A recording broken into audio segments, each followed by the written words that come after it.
Welcome to the deep dive. We're really thrilled you've chosen to spend your time with us today because the material sitting on the desk in front of us It's massive. it really is. Frankly, it is one of the most ambitious intellectual endeavors we have ever attempted to unpack on this show.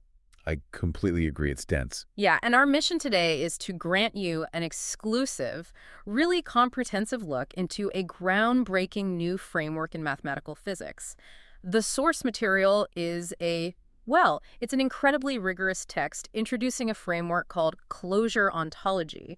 Yeah. And we are specifically zeroing in on a foundational paper titled Volume 0, Foundations of Closure Physics, Admissibility, Coercivity, and Layered Emergence. Quite a mouthful. It is. Now, right off the bat, I want to calibrate your expectations, and I mean that in the best way possible. I need to enthusiastically clarify what this text is not. This is a crucial distinction. Right. If you are joining us expecting a breakdown of, say, a newly discovered subatomic particle... Our new force. Exactly. Or the revelation of a fifth fundamental force, or some magic bullet equation that cleanly stitches gravity and quantum mechanics together, that is not what we were looking at. No, not at all. What we are exploring is something fundamentally deeper. It's operating one level beneath the equations themselves. The authors describe this as an admissibility architecture. An admissibility architecture. You can think of it as a structural discipline, like a set of ironclad mathematical rules for physics itself. Okay, let's unpack this. Because to understand why anyone would spend years writing an admissibility architecture, we have to understand what is currently broken. Yeah, and it sets the stage for everything that follows. To give you the necessary context regarding the state of modern physics, we are currently sitting in a fascinating, yet deeply frustrating historical predicament. How so? Well, we possess extraordinarily powerful mathematical tools. Quantum field theory, general relativity, these are arguably the most towering achievements of human intellect. Oh, absolutely. They predict phenomena with staggering decimal point precision. But what the discipline fundamentally lacks, and what the authors of this source material are painstakingly highlighting, is a rigorous, overarching architecture to determine when and where those billion equations are legitimately allowed to be used. Allowed to be used to describe stable structures, right? Precisely. We have developed this incredibly complex vocabulary and a flawless grammar for the universe, but we are missing the underlying syntax that dictates which language is legally permitted to be spoken in which specific domain of reality. So to connect this directly to you listening right now, imagine you have been tasked with building a universe from scratch. Okay. You are handed a stack of instruction manuals. You have a manual for gravity, a manual for electromagnetism, quantum mechanics, and they're incredibly detailed. Very detailed. But as you start building, you realize you don't have the master instruction manual that tells you how the math in those individual booklets is legally allowed to interact. You don't have the rule book for the rule books. That is a perfect way to look at it. That seems to be exactly what closure ontology is attempting to provide.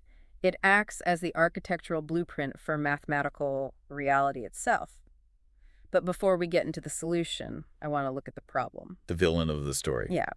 In the sources, there is a recurring theme about a specific mathematical habit that the authors view as the foundational flaw in how theoretical physics operates today.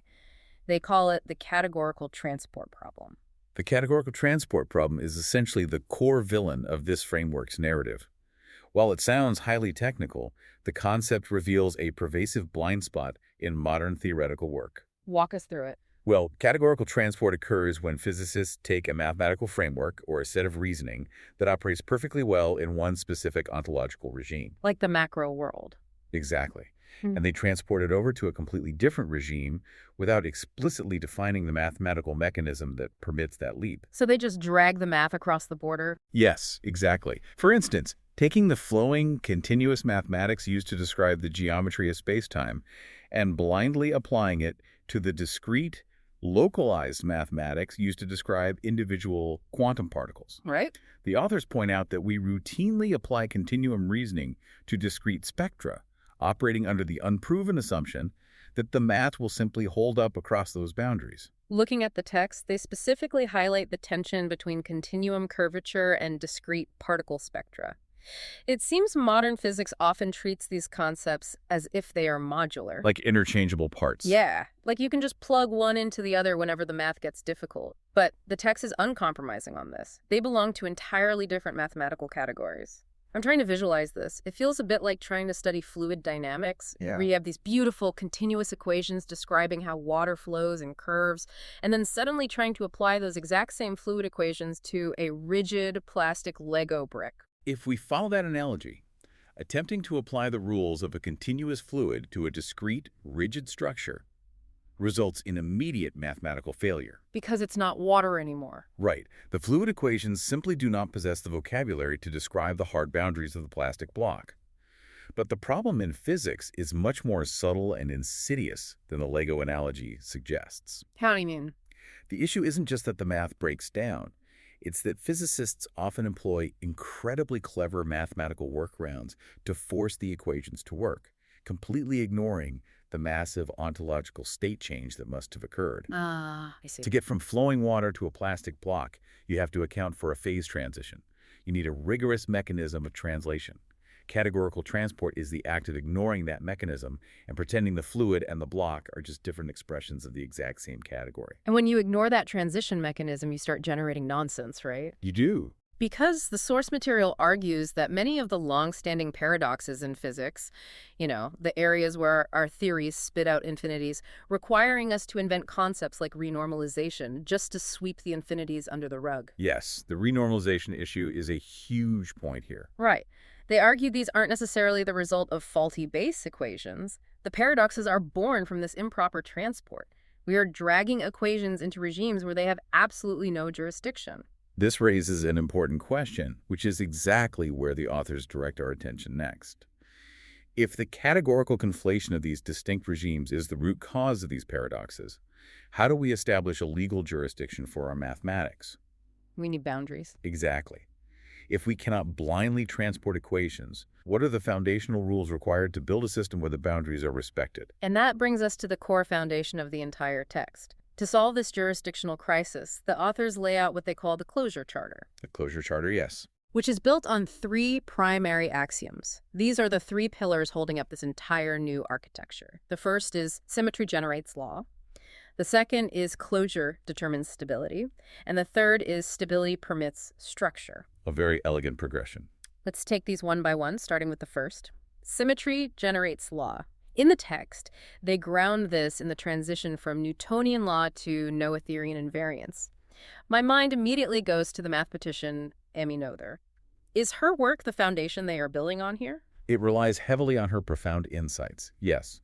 Emmy Noether's theorem essentially proved that every continuous mathematical symmetry in nature corresponds directly to a fundamental conservation law. So symmetry and law are linked. Fundamentally. The symmetry of time, the fact that the laws of physics don't change whether it's today or tomorrow, gives us the conservation of energy. And the symmetry of space gives us the conservation of momentum. What this first axiom acknowledges is that symmetries act as the primary generative constraints of reality. They are the initial rules of the game that create the very possibility of a physical law existing. Got it. Modern physics has thoroughly mapped this domain. We understand quite well how pure symmetry generates the abstract laws of the universe. But an abstract law isn't a physical object. The law of gravity isn't a planet. Exactly. So that brings us to the second pillar, which seems to be the revolutionary leap of this paper. Closure determines stability. I want to make sure I'm grasping closure properly in this context. Is it akin to a physical system settling into an equilibrium? It goes deeper than simple physical equilibrium. It is a profound state of mathematical constraint satisfaction. Constraint satisfaction. Yes. In closure ontology, closure refers to the precise degree to which a mathematical object satisfies the various symmetries and constraints placed upon it by the underlying laws. Think of a localized mathematical fluctuation trying to exist within a field. Okay, a fluctuation. If it cannot perfectly close or satisfy the mathematical constraints of that field, it remains unstable. It is mathematically inadmissible as a permanent feature of reality. So it just vanishes. It might exist as a fleeting virtual quantum fluctuation, but it will quickly dissolve. However, if the object successfully satisfies those constraints, if it achieves closure, it becomes stable. Closure is the rigorous mathematical arbiter of what is allowed to stably exist. So if a system achieves that mathematical closure, it unlocks the third pillar. Stability permits structure. Yes. The text argues that only systems that have achieved stability through this rigorous mathematical closure are allowed to persist as the observable structures we interact with in the universe. The atoms, the molecules, the planets. When we synthesize these three pillars, a completely new narrative for physical reality emerges. As we noted, 20th century physics mastered the symmetry aspect. We know the generative constraints. But closure physics steps in to formally define the stability and structure requirements. It attempts to provide the missing mathematical proof for how you transition from a floating, abstract law governed by symmetry to a solid, localized object that persists in time and space through closure. Let me try to frame this to make sure we are tracking the scale of what they are proposing. Yeah. Imagine you are an architect designing a skyscraper. Okay, a skyscraper. The first pillar, symmetry, is your theoretical blueprint. It is the idealized mathematical plan of how the building should logically distribute weight. Terrific. The second pillar, closure, represents the actual physical pouring of the concrete and the stress testing of the load-bearing beams. It is the physical realization of those constraints, ensuring gravity and wind resistance are perfectly balanced in reality, not just on paper. The realization? Yes. And the third pillar, stability, is the resulting physical building standing against the skyline, not collapsing under its own weight. What this text seems to be arguing is that modern physics has spent the last century trying to live inside the blueprint. Closure ontology is demanding that we finally pour the mathematical concrete. I think that captures the author's intent perfectly. We have been manipulating the blueprints without a theory of the materials. And to rectify this, the authors take this concept of pouring the concrete, this mechanism of constraint satisfaction, and structure it into a highly rigorous, four-tiered hierarchy. The ladder. Yes, they refer to this as the ladder of closure, or ontological stratification. They are explicitly defining the different floors of this mathematical skyscraper, establishing exactly what kind of physics is legally allowed on each level. The visuals provided in the supplemental materials for this ladder of closure are incredibly striking, and I think they are vital for anchoring these dense mathematical concepts. We need to climb this ladder of reality together, starting from the absolute bottom rung. A good place to start. And as we go, it is crucial to remember the categorical transport problem we just discussed. You have to visualize this as a literal ladder where the mathematical rules fundamentally and completely change depending on which rung you are standing on. You cannot mix the rules. Right. You cannot smuggle the math from rung 4 down to rung 1. So let's look at the foundational level. Rung 1 is termed the omnilectic ontology, or O. The omnilectic ontology. In the visual guide, this base layer is depicted as a vast, dark expanse, illuminated by an intricate, glowing grid. It looks almost like a radiant starburst pattern extending infinitely. It looks entirely abstract, pure potential. That visual is a very accurate representation of the mathematical reality they are describing. The omnilectic layer is the absolute base of reality. The text defines the core concept here as invariant generative structure prior to localization. Prior to localization, so nothing is fixed yet. Exactly. This is the realm of pure, unadulterated symmetry that we discussed in the first axiom. It is the raw mathematical potential of the universe before anything has solidified, localized, or taken on distinct physical properties. Crucially, the sources define the spectral status of this layer as having no spectral gap. No spectral gap. We are going to define the spectral gap in vivid detail in just a moment because it is the engine of everything. But for now, looking at the text, no spectral gap implies there is no separation, no distinct entities. Right. It's a smooth, continuous, infinite web of rules. It's the blueprint before the ink has even touched the paper. It is pure constraint without material manifestation. In the omnilectic ontology, you cannot ask where something is because the mathematical concept of localized awareness has not yet been defined or permitted. That's a great way to put it. Awareness doesn't exist. It doesn't. It is a completely invariant, non-localized regime. Okay, so we step up from the pure grid to rung 2. This is the continuum ontology, or CO. In the visual representation, those rigid, stark lines of the omnilectic grid melt away, and they are replaced by continuous, flowing blue waves. It looks like an ocean of energy, smoothly curving and rippling. Transitioning to the continuum ontology represents a massive ontological shift. The text defines this layer as a variational regime of partial closure. Partial closure. So we're getting closer to a physical thing. Yes. We have moved out of the realm of pure abstract symmetry into a regime where forms are beginning to take shape, but they remain entirely fluid. This is a specific domain where mathematical concepts like curvature, Think of the continuous bending of space-time, and Einstein's general relativity and stability operators become legally admissible. Okay, that makes sense. However, the spectral status here is defined as having marginal coercivity. Let's pause on marginal coercivity. I have a rough idea of what coercivity implies in a general sense, being forced. Yes. Marginal implies that while the system is subject to constraints, those constraints are not strong enough to trap the energy into a single discrete location. The system is hovering on the brink. Hovering. The constraints are partially closed, allowing for continuous wave-like behavior and smooth geometric curvature, but they are not fully locked in.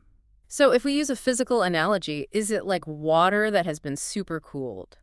It is incredibly cold, sitting right on the absolute boundary of freezing, but mathematically it is still a liquid. This is very close, yes. It flows, it is continuous, it transfers waves of energy, but you still don't have distinct solid ice cubes. That is an apt comparison. In the continuum ontology, you still cannot point to a localized discrete particle.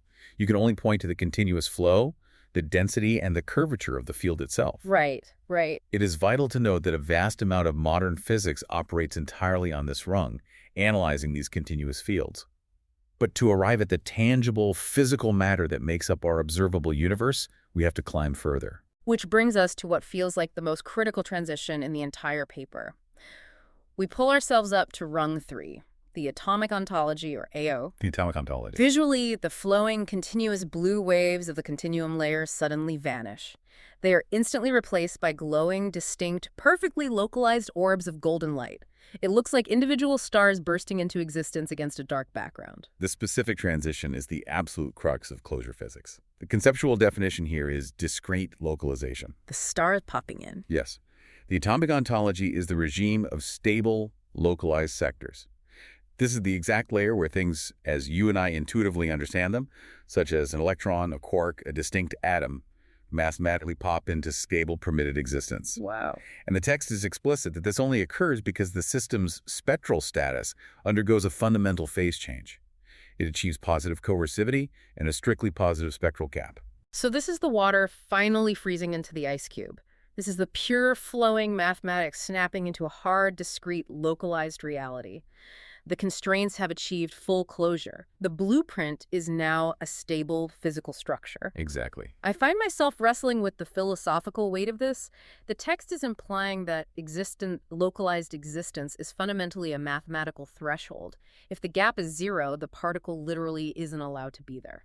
That is the exact, uncompromising argument the authors are making.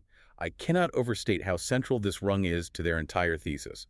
The atomic ontology is where existence, in a tangible, measurable, localized sense, becomes mathematically legal. Mathematically legal, that's wild. If a mathematical object or a concentration energy does not achieve the necessary positive coercivity to reach this rung, it simply cannot exist as a stable, localized particle in our universe. It is physically inadmissible. So what happens to it? It will either dissolve back into the continuum or never form at all. That is mind-bending. The things making up our bodies are only allowed to exist because they crossed a mathematical threshold.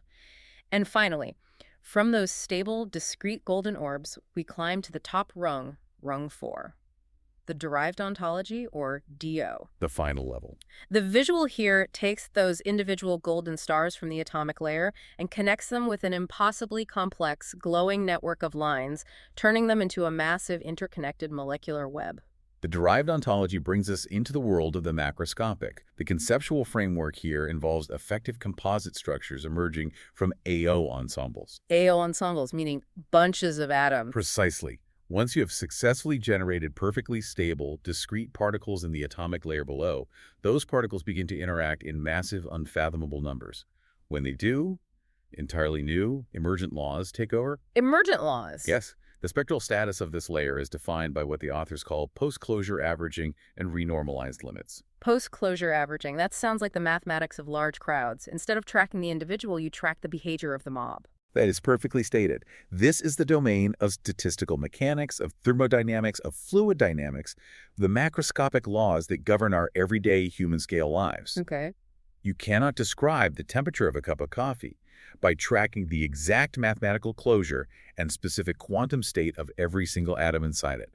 That would be computationally and physically impossible. Right, there's just too many. Instead, you average out the behaviors of those perfectly stable, coercively locked atomic ensembles to derive a new, higher-level emergent law. Temperature is a derived reality. The biological structure of a cell is a derived reality. But the vital point the authors make is that these derived structures are only stable because the underlying atomic ontology is coercively locked into place directly beneath them. So to synthesize this latter for our listeners before we dive into the mechanics of how we actually climb it, we start at the bottom with the pure, unlocalized symmetries of the omnilectic layer. We step up to the flowing, continuous waves and curvature of the continuum layer. We cross a threshold and snap into the discrete, solid, stable particles of the atomic layer. And finally, those particles group together through averaging to form the complex macroscopic world of the derived layer. The whole skyscraper. Right. And the rules of the game change entirely on every single floor. You cannot use the post-closure averaging of thermodynamics to explain the pure invariant symmetries of the omnilectic base. That is categorical transport, and it is explicitly illegal in this framework. And implementing that strict prohibition is exactly what allows this architecture to resolve the paradoxes of modern physics. It demands that we respect the rigid boundaries of these ontologies and stop forcing equations into spaces they do not belong. Okay, we have the architecture. We can see the four floors of reality clearly. But the text doesn't just describe the floors. It attempts to describe the elevator. How do we actually transition between them? The mechanism. Specifically, how exactly does the universe get from the flowing, continuous waves of the continuum to the solid, discrete orbs of the atomic? We touched on it briefly with the terms coercivity and spectral gap, but we need to dive deeply into the actual engine of this entire framework. This is where we transition from the philosophical and structural architecture into the hard, rigorous mathematical mechanics of closure physics. The undisputed hero of this text, the central mechanism that triggers the emergence of physical reality, is a concept they define as the coercivity constant. Looking at the formal definition in the text, it defines the coercivity constant as the lower bound of the Hessian spectrum at a critical point. A very dense sentence. I want to pause here, because if you are not a mathematician dealing in multivariable calculus, the lower bound of the Hessian spectrum at a critical point sounds completely impenetrable. Let's unpack this terminology. What exactly is a Hessian spectrum, and what are we mapping here? Is it an energy landscape? That is exactly what it is. To de-jargonize this, imagine an incredibly complex, multi-dimensional topographical map. Instead of mapping physical mountains and valleys, this map represents the energy landscape of a physical system. Okay, a map of energy. The Hessian matrix is a mathematical tool used to describe the local curvature of that landscape. It tells you whether the energy is sloping up, sloping down, or curving into a bowl shape. The spectrum refers to the range of possible energy states within that curvature. Okay, so we have a multidimensional map of energetic hills and valleys. And if we have a physical system, let's represent it as a ball, and we drop it into this landscape, it is naturally going to roll downhill toward the lowest possible energy state. It wants to find a valley to settle in. Yes, physical systems seek the lowest energy. In the text, is that lowest point what they refer to as a critical point? Yes, the critical point is the bottom of the valley, where the first derivative of the energy is zero, meaning it is no longer sloping downwards. But here is where the concept of coercivity becomes paramount. Coercivity does not just describe where the bottom is. It describes the exact shape and steepness of the very bottom of that valley. The shape of the bottom, okay. Let's look back at the continuum layer, rung 2. We noted it has marginal coercivity. On our energetic topographical map, what does marginally coercivity look like? It means the bottom of the valley is entirely flat. It is a vast, smooth plane at the absolute lowest energy level. If the valley floor is flat, there is no specific defined location where our system is forced to stay. It can wander effortlessly across that plane because it takes zero energy to move horizontally across a flat surface. Exactly. Zero energy to move. It remains continuous, flowing, and unlocalized. It hasn't formed into a discrete particle because there is no geometric force coercing it to do so. The text says the lower bound of its spectrum is zero. The lowest energy required to alter the state of the system is zero. But to transition to the atomic layer, to forge a stable, discrete particle, the text dictates we need positive coercivity. Positive coercivity. When a system undergoes this transition, the mathematical landscape fundamentally alters. The flat bottom of the valley suddenly warps. It folds inward, developing a sharp, steep, deeply defined ravine or bowl. The bottom is no longer a flat plane. It has an absolute, specific lowest point. And the energetic walls rising from that point are incredibly steep. And because of those steep, high walls, our system gets completely trapped. It is funneled down into that exact microscopic point and locked in. It can no longer wander. It has become localized. It is discrete. It has been coerced into absolute stability. Perfect description. And if I'm reading this correctly, the coercivity constant is the mathematical measurement of how steep those walls are and how tightly the system is trapped. You have hit on the exact definition. And this realization leads directly to the most critical, consequential concept in the entire text, the spectral gap. The spectral gaps. When the flat valley suddenly develops those steep walls, what happens to the mathematics of the system is that the energy required to move the system out of that perfectly localized point suddenly jumps from 0 to a strictly positive number. A huge jump. That massive jump, that empty forbidden space between the absolute lowest energy state at the bottom of the bowl and the first allowable excited state required to climb the wall of the new ravine. That empty space is the spectral gap. It is literally a gap in the spectrum of possible physical states. You are either perfectly stably trapped at the bottom, or you have to be hit with a massive amount of energy to climb out. There is no drifting. There is no in-between state. Precisely. The authors state unequivocally that stable, discrete structure only emerges when a system develops a strictly positive spectral gap. If the gap is 0, you remain in continuum flow. If the gap opens and is strictly positive, you have a stable particle. This isn't merely a descriptive metaphor. They have formalized this into what they call the layer transition theorem. The layer transition theorem. The text explicitly refers to this as a necessary and sufficient theorem. I want to highlight how aggressive and powerful that phrasing is in formal mathematics. It's extremely strong. When authors claim a proof is necessary and sufficient, they aren't offering a hypothesis. They are laying down an absolute law. They are stating that discrete localization will always happen if, and only if, that spectral gap opens up. It is the absolute, undisputed mathematical trigger for physical existence. It is a profound, locked mathematical gate. It proves you cannot legally access the atomic ontology without positive coercivity. Furthermore, the theorem is bidirectional. Bidirectional meaning it can go backward? Yes. If you take a perfectly stable localized system and you begin to subject it to extreme external parameters, if you start mathematically flattening out the bottom of that steep valley, eventually those steep walls will vanish. And the gap closes. The positive coercivity will evaporate. The spectral gap will close back to 0. And the precise moment it hits 0, the theorem dictates that the system must mathematically transition backward. The discrete, localized atomic structure dissolves back into the flowing, continuous waves of the continuum ontology. Here is where it gets really interesting.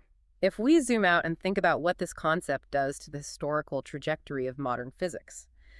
For the better part of a century, physicists have been obsessed with grand unification. A holy grail. They have been trying to write a single equation that seamlessly merges the discrete, blocky, quantized world of particle physics with the smooth, continuous, curving world of general relativity. They've been trying to force the Lego bricks to act like water. Yes, an impossible task. But closure ontology seems to be saying, stop, you are looking at the problem completely backward. It reframes the entire concept of physical unification. It is not about forcing the equations to merge into one superequation. It's about understanding unification as a study of mathematical bifurcation and stability thresholds. That is the pivotal, paradigm-shifting insight of this entire volume. Unification is not a single monolithic equation that governs all regimes simultaneously. True unification is the rigorous understanding of how the universe mathematically steps from one regime to another. The steps themselves. Yes. It is about identifying the exact coercivity thresholds where the continuous flowing geometry of spacetime gives birth to the discrete, quantized spectra of particle physics. It is entirely about tracking the evolution of the spectral gap. That's fascinating. By establishing this architecture, closure physics creates a framework where both general relativity and quantum mechanics can be completely true, entirely valid, and mathematically sound, but only within their rigorously defined, coercivity-bounded ontological layers. It is breathtakingly elegant. Instead of trying to smash the two theories together and dealing with the resulting infinities, it simply builds a rigorously defined mathematical fence between the disciplines and provides a highly regulated gate to pass through. A regulated gate, yes. And speaking of fences and gates, this architecture doesn't just philosophize about how things emerge. It lays down incredibly strict, almost punitive rules for how physicists and mathematicians are allowed to operate within this new reality. We need to talk about the rules of the road. Let's look at the dynamics and the absolute correctness required by this framework. The primary overarching rule governing this entire intellectual endeavor is formalized as the layer correctness principle. We alluded to this when discussing the villain of categorical transport, but this principle explicitly codifies the prohibition. The law against transport. Correct. You as a researcher are strictly prohibited from transporting theorems, equations, or concepts across ontological layers. For example, taking a mathematical operator that functions in the continuum of ontology and applying it to a problem in the atomic ontology, unless you perform the exhausting mathematical labor of constructing an explicit projection map. A projection map. I want to understand the mechanics of this. Is this functioning like a mathematical universal translator? Or perhaps, more accurately, like a highly rigorous customs checkpoint at the border between dimensions? I like the customs checkpoint analogy. You can't just smuggle a continuum equation into a discrete dimension. You have to declare it at customs, and the projection map mathematically proves exactly how that continuum equation translates, loses its continuous properties, and restructures itself to obey the discrete rules of the dimension it is entering. If you cannot successfully build that mathematical map, you are barred from bringing the math across. Full stop. The customs checkpoint is an excellent analogy. The projection map acts as the mathematical proof of valid translation. Without it, you are generating sophisticated-looking nonsense. And once the authors establish this strict boundary control, they introduce the dynamic rules of how systems behave both within and between these boundaries. The spectral dynamics. They outline 3 key dynamic behaviors related directly to the behavior of the spectral gap, which they collectively term spectral dynamics.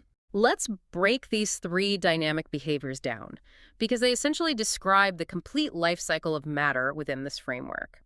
The first behavior they list is called spectral gap persistence. Spectral gap persistence is, at its core, the mathematical guarantee of physical robustness. It dictates that once a localized sector is successfully formed, once that steep energetic valley is created and the system is trapped at the bottom, establishing a strictly positive spectral gap, that system remains incredibly stable, even when subjected to bounded perturbations. So a bounded perturbation is essentially the universe poking, prodding, or bumping into the system. Let's return to our topographical map. We have our ball trapped deep in the steep valley. A perturbation is a sudden earthquake shaking the mountain range. Good visualization. Spectral gap persistence mathematically guarantees that as long as the energy of that earthquake doesn't exceed a certain massive threshold, the valley is so deep and the walls are so incredibly steep that the ball is going to remain trapped at the bottom. It isn't going to get jostled out. Right, the gap protects it. This is the mathematical reason why atoms don't just spontaneously dissolve into flowing energy every time they bump into each other in a gas. The spectral gap acts as an invisible mathematical shield, ensuring the persistence of the structure against the chaos of the environment. Precisely. It explains the remarkable durability of the observable universe. But naturally, structures are not infinitely durable. Which brings us to the second dynamic behavior they outline, closure crowding. Closure crowding. Even just the phrase sounds ominous. It sounds like something being crushed. It is the mathematical precursor to structural dissolution.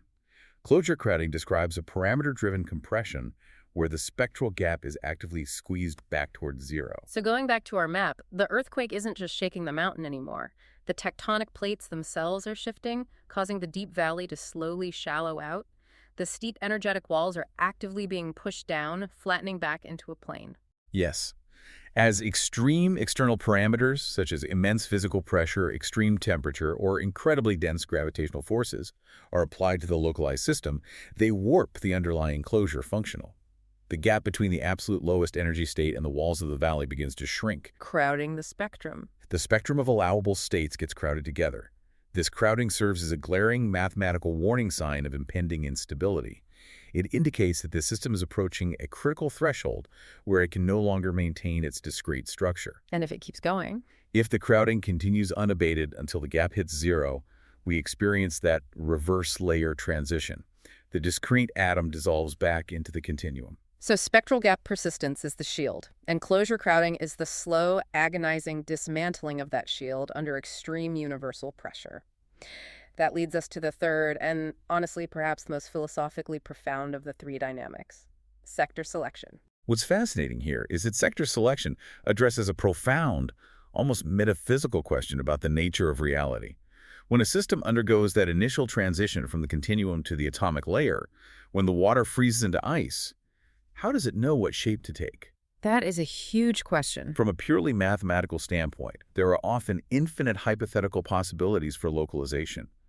Sector selection is the exact mechanism, driven by underlying symmetry restriction, that lifts this degeneracy. It takes raw, infinite potential and forces it to organize into specific, discrete, stable clusters. This is essentially nature making a definitive choice, isn't it? Let me try to visualize this. Imagine you have a massive, perfectly flat sheet of metal.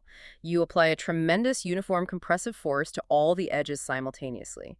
The metal is going to buckle and fold under the stress. Okay, I follow. Before it buckles, there are an infinite number of microscopic ways it could theoretically fold.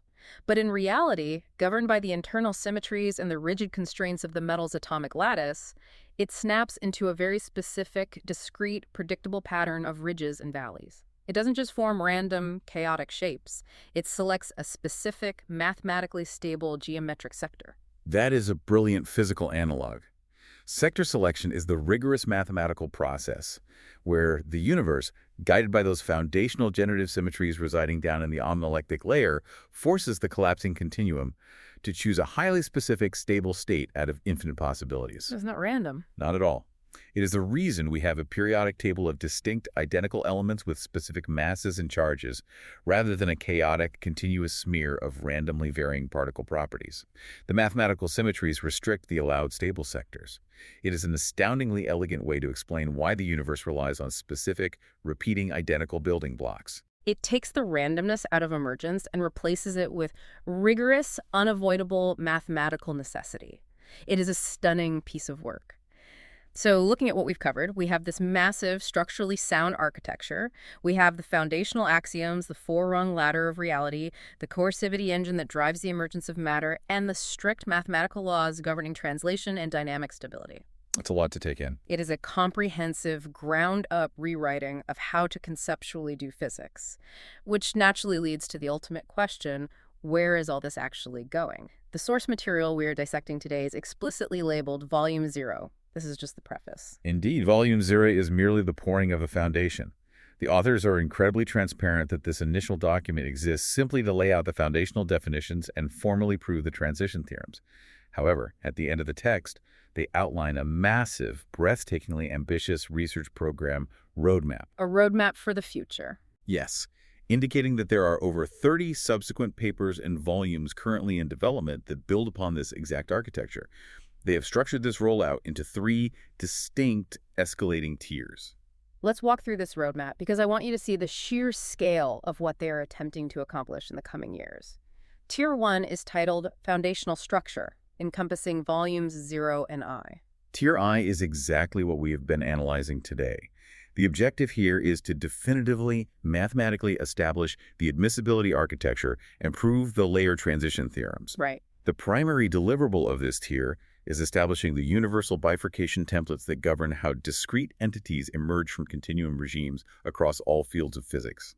It is the undeniable mathematical proof of the coercivity concept. Okay, so once the foundational concrete is cured in Tier 1, they move to Tier 2, structural applications, which covers volumes 2 through 4. This is where the framework leaves the realm of pure abstract math and is put to the brutal test against real-world observed physics.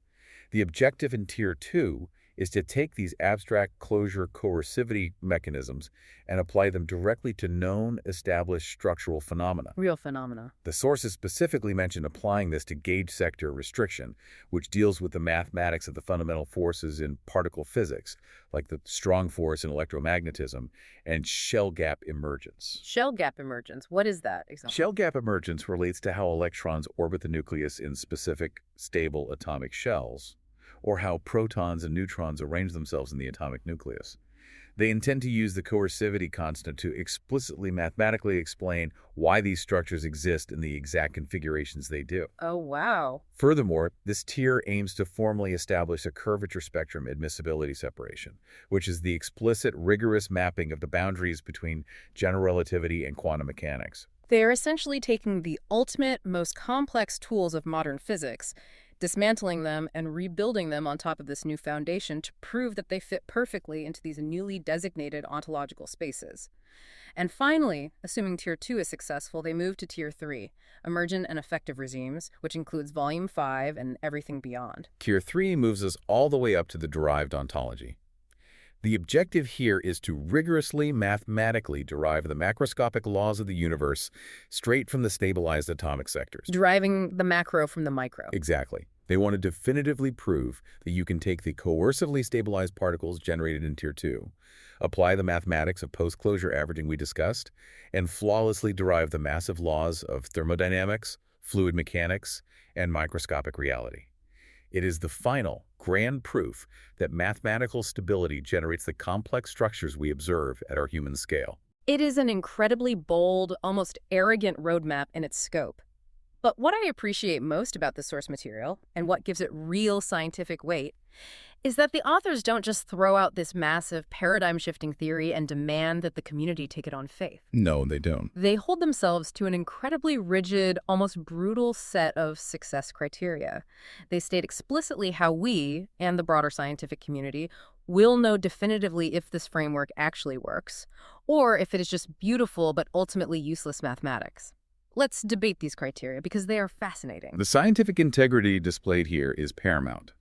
They have defined 4 highly specific criteria, and they state plainly that the program is only a success if it achieves all 4. Let's examine them. Okay, criterion 1. First, the framework must produce at least one structural restriction theorem. This means it must mathematically prove, using coercivity, a hard limit on sector formation. It must explicitly predict that certain localized structures or particle masses cannot exist because they violently violate stability thresholds. It has to definitively rule things out. It can't just be a theory of everything goes. Second criterion, it must produce at least one quantitative invariant comparable to real-world data. This is massive. It is. It means they cannot just operate safely in the realm of pure abstract topology. They must use the coercivity constant to calculate a specific concrete number, and that number must precisely match actual experimental data measured in a particle accelerator or a lab. They're putting their money where their math is. Exactly. They must generate a testable prediction. The third criterion requires at least one exclusion result or a no-go theorem. This goes hand in hand with the first criterion, but is even more powerful. A no-go theorem. I love that term. The framework must identify a specific physical process or state that modern physics previously thought was possible, likely due to the error of categorical transport, and definitively prove it mathematically impossible under the strict rules of layer admissibility. It must act as a verifiable mathematical filter for existing theories. Can you imagine the impact if they prove a widely accepted quantum field theory mechanism is mathematically illegal? It would cause an absolute earthquake in the physics community. And the fourth and final criterion, it must provide a controlled reduction to established theory. This brings us to a crucial analytical point about the entire philosophy underlying closure ontology. This framework is explicitly conservative, not destructive. Yes, that is vital to understand. The authors do not claim to be replacing quantum field theory. They're not throwing out Einstein's relativity or established geometric analysis. They aren't saying the old equations are fundamentally wrong. That is perhaps the most vital takeaway regarding the program's ultimate intent. It is an explicitly conservative restorative framework. It simply supplies the rigorous mathematical discipline governing where each of those established theories properly applies.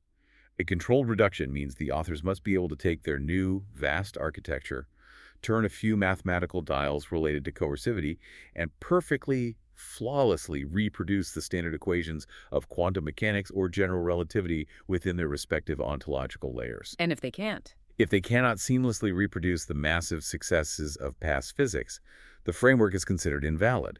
They are aiming to encompass existing physics, to give it a proper home, not to destroy it. So what does this all mean for us? We have taken you on an absolute odyssey today. We started in the dark, invariant depths of the omnilectic base layer, where pure, unadulterated symmetry generates the raw potential for law. Rung 1. We rode the flowing, continuous blue waves of the continuum layer, where curvature and flow are admissible but distinct, localized objects are not. We witness the miraculous mathematically triggered birth of stability, crossing the positive coercivity threshold into the atomic layer, where the spectral gap snaps open and localized, discrete matter is forged into existence. The critical transition. And finally, we looked up at the vast interconnected webs of the derived layer, where those stable particles combine through averaging to create the macroscopic reality of thermodynamics, chemistry, biology, and eventually, us. The journey through this dense text reveals a profound philosophical shift disguised as a mathematical treatise. For over a century, physics has mastered the art of equations.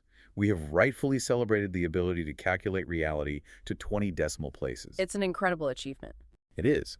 But closure physics forcefully reminds us that calculation is not the equivalent of foundational understanding. It finally provides the disciplined, rigorous account of when those brilliant equations are actually allowed to describe stable structures. It asserts that equations do not dictate reality. They merely describe the behavior of structures that have already achieved stability. Stability is everything. It is stability, mathematical closure, positive coercivity, the absolute persistence of a spectral gap that is the ultimate uncompromising arbiter of existence. Mathematical stability generates the structures we observe. Everything else is just passing mathematical weather. I want to leave you with a final thought, something to really chew on long after this deep dive ends. We've established that according to this framework, the stable structures of our observable universe, the particles, the atoms, the very cells that currently make up your body, are entirely dependent on the mathematical persistence of a spectral gap. They only exist because that specific coercivity constant has trapped their energy in a steep, unyielding energetic valley. But what happens to the very nature of reality when you encounter the extreme, violent edges of our universe? Think about the singularity at the heart of a supermassive black hole, or the exact terrifying moment of the Big Bang. Extreme environments. In those environments of infinite density, infinite gravity, and infinite heat, the parameters of the universe are warped beyond human imagination. Closure crowding must be pushed to its absolute breaking limit. Unimaginable pressure. If the immense crushing forces inside a black hole compress that spectral gap to the point where it forces the coercivity to vanish entirely, does matter fundamentally dissolve backward down the ladder of reality? Do the discrete atoms simply melt back into the continuous wave forms of the continuum, or even deeper, dissolving back into the pure, unmanifested symmetry of the omnilectic void? It's a staggering question. Are you, me, and everything we have ever known or loved just localized mathematics clinging desperately to a spectral ledge, waiting for the universe to inevitably flatten the valley? It's a beautiful, terrifying, and profoundly awe-inspiring way to view the cosmos. We want to thank you so much for joining us on this deep dive into the foundations of closure physics. Keep questioning, keep climbing that ladder of knowledge, and we will catch you on the next one.